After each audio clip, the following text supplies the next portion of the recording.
মই অৰূপ মৰাং আৰু পুৱাৰ প্ৰথমটো বাতৰিতে এবাৰ ৰাজ্যৰ লাখ লাখ নিবনুৱালৈ এটা ভাল খবৰ দিব বিচাৰিছো আৰু এই ভাল খবৰটো প্ৰদান কৰিছে ৰাজ্য চৰকাৰৰ ফালৰ পৰা অৰ্থাৎ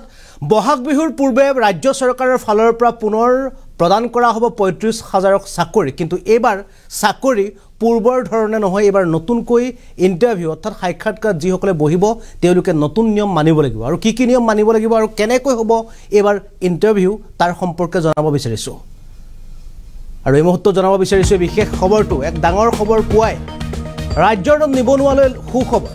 ৰাজ্যৰ লাখ লাখ নিবনুৱালৈ এই মুহূৰ্তত আহিছে সুখবৰ বহাগ বিহুৰ পূৰ্বে ৩৫,০০০ চাকৰি প্ৰদান কৰাৰ লক্ষ্য ৰাজ্য চৰকাৰ মুখ্যমন্ত্ৰীয়ে ঘোষণা কৰিলে বিশেষ তথ্য মুখ্যমন্ত্ৰীৰ ফালৰ পৰা ঘোষণা কৰা হৈছে বিশেষ তথ্য তৃতীয় আৰু চতুৰ্থ বৰ্গৰ চাকৰিৰ দিন ঘোষণা কৰিছে তৃতীয় আৰু চতুৰ্থ বৰ্গৰ চাকৰিৰ দিন ঘোষণা কৰিছে এপিএছচিৰ আৰ্হিত এডিআৰে পৰীক্ষা অনুষ্ঠিত কৰিব অৰ্থাৎ লোকসেৱা আয়োগৰ যি পদ্ধতি হে পদ্ধতি অনুষ্ঠিত হ'ব তৃতীয় বৰ্গৰ ৭৫০০ চতুৰ্থ বৰ্গৰ ৪৫০০ নিযুক্তি দিয়া হ'ব গণিত বিষয়ৰ বাবে সুকীয়াকৈ দিয়া হ'ব শিক্ষক নিযুক্তি গুৰুত্বপূৰ্ণ মন্তব্য কৰিছে ৰাজ্যৰ মুখ্যমন্ত্ৰী ডক্টৰ হিমন্ত বিশ্ব শৰ্মাই আৰু ৩ অক্টোবৰৰ পৰা অসম আৰক্ষীৰ শাৰীৰিক পৰীক্ষা ৩ অক্টোবৰৰ পৰা অনুষ্ঠিত হ'ব অসম আৰক্ষীৰ শাৰীৰিক পৰীক্ষা আৰক্ষীৰ ৬,৬৩০টা পদৰ পূৰণৰ লক্ষ্য ৰাখিছে ৰাজ্য চৰকাৰে ১৫, ১২ আৰু ১৯ ছেপ্টেম্বৰত অনুষ্ঠিত হ'ব তৃতীয় বৰ্গৰ পৰীক্ষা ৰাজ্যৰ নিবনুৱালৈ এই মুহূৰ্তত আহিছে এটা ভাল খবৰ লাখ লাখ নিবনুৱাৰ বাবে এই মুহূৰ্তত ভাল খবৰ পুৱাই জনাইছে ভাল খবৰটো কিয়নো বহাগ বিহুৰ পূৰ্বে পুনৰ ৰাজ্য চৰকাৰে ৩৫,০০০ নতুনকৈ নিবনুৱাক চাকৰি দিয়াৰ লক্ষ্য ৰাখিছে ৰাজ্য চৰকাৰৰ ফালৰ পৰা মুখ্যমন্ত্ৰীয়ে এই বিশেষ ঘোষণা কৰিছে আৰু মুখ্যমন্ত্ৰীয়ে ঘোষণা কৰিছে যে এইবাৰ যি পৰীক্ষা অনুষ্ঠিত হ'ব পৰীক্ষা লোকসেৱা আয়োগৰ পৰীক্ষা যেনেদৰে তেওঁলোকে অনুষ্ঠিত কৰা হয় ঠিক তেনেদৰে অনুষ্ঠিত হ'ব এপিএছচিৰ আৰ্হিত অনুষ্ঠিত হ'ব এডিআৰৰ পৰীক্ষা অৰ্থাৎ আসাম ডাইৰেক্ট ৰিক্ৰুটমেণ্ট আৰু তৃতীয় বৰ্গৰ ৭৫০০ চতুৰ্থ বৰ্গৰ ৪৫০০ পদত নিযুক্তি দিয়া হ'ব ইফালে গণিত বিষয়ৰ বাবে সুকীয়াকৈ শিক্ষক নিযুক্তি দিয়া হ'ব যি গণিত বিষয় আছে তাৰ বাবে সুকীয়াকৈ শিক্ষক নিযুক্তি দিয়া হ'ব গুৰুত্বপূৰ্ণ মন্তব্য কৰিছে মুখ্যমন্ত্ৰী ডক্টৰ হিমন্ত বিশ্ব শৰ্মাই অসম আৰক্ষীৰ যি সাক্ষাৎকাৰ আছে সাক্ষাৎকাৰ কিছুদিনৰ পিছতে আৰম্ভ হ'ব অৰ্থাৎ ৩ অক্টোবৰৰ পৰা অসম আৰক্ষীৰ শাৰীৰিক পৰীক্ষা অসম আৰক্ষীৰ ৬,৬৩০টা পদৰ পূৰণৰ লক্ষ্য ৰাখিছে ৰাজ্য চৰকাৰৰ ফালৰ পৰা ১৫, ১২ আৰু ১৯ ছেপ্টেম্বৰত অনুষ্ঠিত হ'ব তৃতীয় বৰ্গৰ পৰীক্ষা আৰু এই মুহূৰ্তত এই বিষয়টোৰ সম্পৰ্কত মুখ্যমন্ত্ৰীৰ মন্তব্য আছে আমি পুনে পুনে আপোনালোকক সেই বিশেষ মন্তব্য শুনাবলৈ চেষ্টা কৰিছোঁ ধাৱমান হৈছোঁ আমি অসম পুলিচত ৬,৪৩৪টা পোষ্টৰ বাবে আবেদনৰ প্ৰক্ৰিয়া আৰম্ভ কৰিছিলোঁ আৰু আজি আমি সিদ্ধান্ত ল'লোঁ যে অহা ৩ অক্টোবৰৰ পৰা পুলিচৰ ফিজিকেল টেষ্টসমূহ আৰম্ভ হ'ব এডিআৰিৰ আসাম ডাইৰেক্ট ৰিক্ৰুটমেণ্ট এক্সামিনেশ্যন যাক আমি চমুকৈ এডিআৰি বুলি কওঁ এডিআৰিৰ গ্ৰেড 3 পোষ্টসমূহৰ পৰীক্ষা ১৫, ২২ আৰু ২৯ ছেপ্টেম্বৰত অনুষ্ঠিত হ'ব মই আকৌ এবাৰ কৈছোঁ যে গ্ৰেড 3 পোষ্টসমূহৰ বাবে ইণ্টাৰভিউ ১৫, ২২ আৰু ২৯ ছেপ্টেম্বৰত অনুষ্ঠিত হ'ব এই পৰীক্ষা এইবাৰ লোকসেৱা আয়োগে পতা পৰীক্ষাৰ আৰ্হিত হ'ব প্ৰথমতে প্ৰিলিমিনাৰী পৰীক্ষা হ'ব তাৰ পিছত মেইনছ হ'ব আৰু মেইনছৰ পিছত আমি ভাইভা প্ৰক্ৰিয়াৰ মাজেৰে আমি সমগ্ৰ ইণ্টাৰভিউ প্ৰক্ৰিয়াটো সমাপ্ত কৰিম ঠিক সেইধৰণে চতুৰ্থ শ্ৰেণীৰ বাবেও আমি একেটাই ব্যৱস্থা হাতত ল'ম প্ৰথমতে প্ৰিলিমছ তাৰপিছত মেইনছ আৰু তাৰপিছত ভাইভা ভচি গ্ৰেড 4 বা চতুৰ্থ শ্ৰেণীৰ পদৰো প্ৰিলিমছ ২০ আৰু ২৭ অক্টোবৰত অনুষ্ঠিত হ'ব আমাৰ গ্ৰেড 3ত প্ৰায় ৭৫০০ পোষ্ট আছে আৰু গ্ৰেড 4ত প্ৰায় ৪৫০০ বা আৰু অলপ 100-200 বেছি ইমানখিনি আমাৰ পোষ্ট খালী হৈ আছে এটা স্বচ্ছ নিযুক্তি প্ৰক্ৰিয়াৰ মাজেৰে আমি এই পদখিনি পূৰণ কৰিম এলিমেণ্টাৰী এডুকেশ্যন প্ৰাথমিক শিক্ষা বিভাগৰ শিক্ষকসকলৰ নিযুক্তিৰ প্ৰক্ৰিয়াও খুব সোনকালে আৰম্ভ হ'ব অৱশ্যে সেকেন্ডাৰী এডুকেশ্যনত আমাৰ অকণমান সময় লাগিব কাৰণ প্ৰথমবাৰৰ বাবে অসমত আমি গ্ৰেজুৱেট টিচাৰ মেথছ বুলি এটা নতুন পদ সৃষ্টি কৰিব খুজিছোঁ আমাৰ স্কুলবিলাকত হাইস্কুলবিলাকত ইমান দিনে গ্ৰেজুৱেট টিচাৰ সায়েন্স আছিলে মেথছৰ বাবে সুকীয়া শিক্ষক নাছিলে যোৱা কালি শিক্ষা বিভাগৰ লগত মই বহুত দেৰি বহিছিলোঁ আৰু আমি এটা সিদ্ধান্ত লৈছোঁ যে আমাৰ হাইস্কুলবিলাকত গ্ৰেজুৱেট টিচাৰ মেথছ বুলি এটা সুকীয়া পদ হ'ব লাগে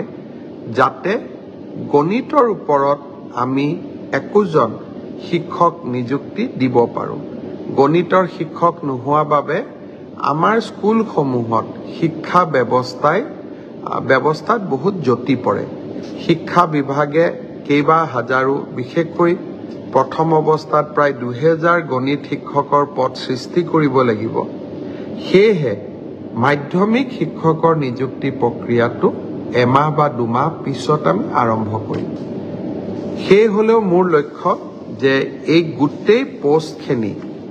গ্ৰেড 3 7600 গ্ৰেড 4 5000 পুলিচত 6434 এলিমেণ্টাৰী এডুকেশ্যনত 5550 গৰাকী শিক্ষক সেকেন্ডাৰী এডুকেশ্যনতো প্ৰায় 8000 শিক্ষক এই গোটেই অৰ্থাৎ প্ৰায় 35000 নিযুক্তি আমি মাৰ্চ মাহ বা এপ্ৰিল বিশেষকৈ বহাগ বিহুৰ আগতে আমি শেষ কৰিব খুজিছোঁ ছাত্ৰ ছাত্ৰীসকল যুৱক যুৱতীসকল নিকা নিযুক্তি মোৰ দায়বদ্ধতা আছিল বহু সময়ত বহুতে কয় যে মেৰিটত নিযুক্তি পাইছো চৰকাৰক কিয় খাতিৰ কৰিব লাগে পংকিলতাৰ দিনত ৰাজনৈতিক দৃষ্টিৰ পৰা আঁতৰি মেধাৰ ভিত্তিত নিযুক্তি দিয়া সিদ্ধান্তই ৰাজনৈতিকভাৱে আমাক কৰবাত বহুত ক্ষতি কৰে আনকি আমাৰ দলৰ মানুহবিলাকো বা আমাৰ দলৰ কাৰ্যকৰ্তাবিলাকো কেতিয়াবা মন বেয়া কৰে যে আমি দল কৰোঁ কিন্তু চাকৰি আমি নাপাওঁ তথাপিতো মেৰিটত নিযুক্তি দিয়া মোৰ এক দায়বদ্ধতা আছে আৰু সেই দায়বদ্ধতা পালন কৰাৰ বাবে মই আকৌ এবাৰ সাজু হৈছোঁ বহুত দিন অসমত বহু ধৰণে নিযুক্তি হৈছিল কিন্তু মেধাৰ ওপৰত নিযুক্তি এনেকৈ কেতিয়াও হোৱা নাছিল 1 লাখ নিযুক্তি সমাপ্ত কৰি নিৰ্বাচনী সভাবিলাকত মই যি ধৰণে প্ৰতিশ্ৰুতি দিছিলোঁ যে মই আৰু 50000 নিযুক্তিৰ ব্যৱস্থা কৰিম তাৰ প্ৰতি ধাৱমান হৈছোঁ আজিৰ পৰা সেই প্ৰক্ৰিয়া আৰম্ভ হ'ল সকলোকে বহুত শুভেচ্ছা জনাইছোঁ ভালকৈ আমি অসম পুলিচত 6434টা পোষ্টৰ বাবে আবেদনৰ প্ৰক্ৰিয়া আৰম্ভ কৰিছিলোঁ আৰু আজি আমি সিদ্ধান্ত ললো যে অহা 3 অক্টোবৰৰ পৰা পুলিচৰ ফিজিক্যাল টেষ্টসমূহ আৰম্ভ হ'ব ADRE Assam direct recruitment examination যাক আমি চমুকৈ এডিআৰই বুলি কওঁ এডিআৰইৰ গ্ৰেড 3 পোষ্টসমূহৰ পৰীক্ষা 15, 22 আৰু 29 ছেপ্টেম্বৰত অনুষ্ঠিত হ'ব মই আকৌ এবাৰ কৈছোঁ যে গ্ৰেড 3 পোষ্টসমূহৰ বাবে ইণ্টাৰভিউ 15, 22 আৰু 29 ছেপ্টেম্বৰত অনুষ্ঠিত হ'ব এই পৰীক্ষা এবাৰ লোকসেৱা আয়োগে পতা পৰীক্ষা আৰ্হিত হ'ব প্ৰথমতে প্ৰিলিমিনাৰী পৰীক্ষা হ'ব তাৰ পিছত মেইনছ হ'ব আৰু মেইনছৰ পিছত আমি ভাইভা প্ৰক্ৰিয়াৰ মাজেৰে আমি সমগ্ৰ ইণ্টাৰভিউ প্ৰক্ৰিয়াটো সমাপ্ত কৰিম ঠিক সেই ধৰণে চতুৰ্থ শ্ৰেণীৰ বাবেও আমি একেটাই ব্যৱস্থা হাতত ল'ম প্ৰথমতে প্ৰিলিমছ তাৰ পিছত মেইনছ আৰু তাৰ পিছত ভাইভা ভচি গ্ৰেড 4 বা চতুৰ্থ শ্ৰেণীৰ পদৰো প্ৰিলিমছ 20 আৰু 27 অক্টোবৰত অনুষ্ঠিত হ'ব। আমাৰ গ্ৰেড 3ত প্ৰায় 7,500 পোষ্ট আছে আৰু গ্ৰেড 4ত প্ৰায় 4,500 বা আৰু অলপ 100-200 বেছি ইমানখিনি আমাৰ পোষ্ট খালী হৈ আছে। এটা স্বচ্ছ নিযুক্তি প্ৰক্ৰিয়াৰ মাজেৰে আমি এই পদখিনি পূৰণ কৰিম। এলিমেণ্টাৰী এডুকেশ্যন প্ৰাথমিক শিক্ষা বিভাগৰ শিক্ষকসকলৰ নিযুক্তিৰ প্ৰক্ৰিয়াও খুব সোনকালে আৰম্ভ হ'ব। অৱশ্যে ছেকেণ্ডাৰী এডুকেশ্যনত আমাৰ অকণমান সময় লাগিব, কাৰণ প্ৰথমবাৰৰ বাবে অসমত আমি গ্ৰেজুৱেট টিচাৰ মেথছ বুলি এটা নতুন পদ সৃষ্টি কৰিব খুজিছোঁ। আমাৰ স্কুলবিলাকত হাইস্কুলবিলাকত ইমান দিনে গ্ৰেজুৱেট টিচাৰ ছায়েন্স আছিলে,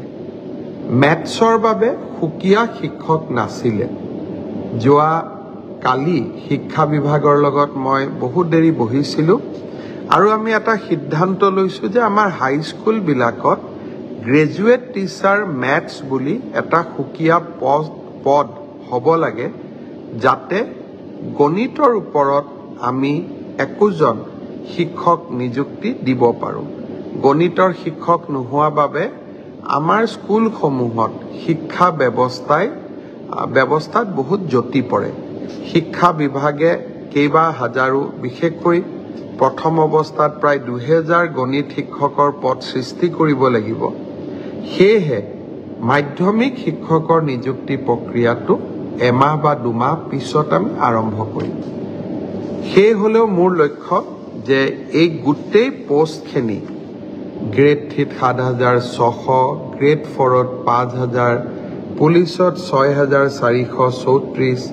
এলিমেণ্টাৰী এডুকেশ্যনত 5,550 গৰাকী শিক্ষক, ছেকেণ্ডাৰী এডুকেশ্যনতো প্ৰায় 8,000 শিক্ষক, এই গোটেই অৰ্থাৎ প্ৰায় 35,000 নিযুক্তি আমি মাৰ্চ মাহ বা এপ্ৰিল, বিশেষকৈ বহাগ বিহুৰ আগতে আমি শেষ কৰিব খুজিছোঁ। ছাত্ৰ ছাত্ৰীসকল, যুৱক যুৱতীসকল, নিকা নিযুক্তি মোৰ দায়বদ্ধতা আছিল। বহু সময়ত বহুতে কয় যে মেৰিটত নিযুক্তি পাইছোঁ, চৰকাৰক কিয় খাতিৰ কৰিব লাগে। পংকিলতাৰ দিনত ৰাজনৈতিক দৃষ্টিৰ পৰা আঁতৰি মেধাৰ ভিত্তিত নিযুক্তি দিয়া সিদ্ধান্তই ৰাজনৈতিকভাৱে আমাক কৰবাত বহুত ক্ষতি কৰে। আনকি আমাৰ দলৰ মানুহবিলাকো বা আমাৰ দলৰ কাৰ্যকৰ্তাবিলাকো কেতিয়াবা মন বেয়া কৰে যে আমি দল কৰোঁ কিন্তু চাকৰি আমি নাপাওঁ। তথাপিতো মেৰিটত নিযুক্তি দিয়া মোৰ এক দায়বদ্ধতা আছিল আৰু সেই দায়বদ্ধতা পালন কৰাৰ বাবে মই আকৌ এবাৰ সাজু হৈছোঁ। বহুদিন অসমত বহু ধৰণে নিযুক্তি হৈছিল, কিন্তু মেধাৰ ওপৰত নিযুক্তি এনেকৈ কেতিয়াও হোৱা নাছিল। 1 লাখ নিযুক্তি সমাপ্ত কৰি নিৰ্বাচনী সভাবিলাকত মই যি ধৰণে প্ৰতিশ্ৰুতি দিছিলোঁ যে মই আৰু 50,000 নিযুক্তিৰ ব্যৱস্থা কৰিম, তাৰ প্ৰতি ধাৱমান হৈছোঁ। আজিৰ পৰা সেই প্ৰক্ৰিয়া আৰম্ভ হ'ল। সকলোকে বহুত শুভেচ্ছা জনাইছোঁ।